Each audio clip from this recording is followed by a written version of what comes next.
Girlfriend मी स्वप्नात आले होते का? बॉयफ्रेंड हो. गर्लफ्रेंड काय म्हणाले मी? बॉयफ्रेंड उठ भाजी आण.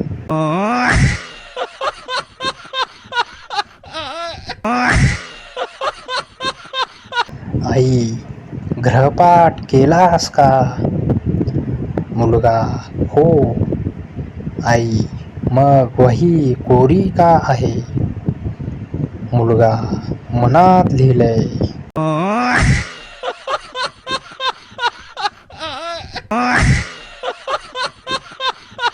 बाबा अभ्यास कधी करणार? मुलगा परीक्षेच्या आधी. बाबा आणि आता? मुलगा तयारी करतोय अभ्यास करायची.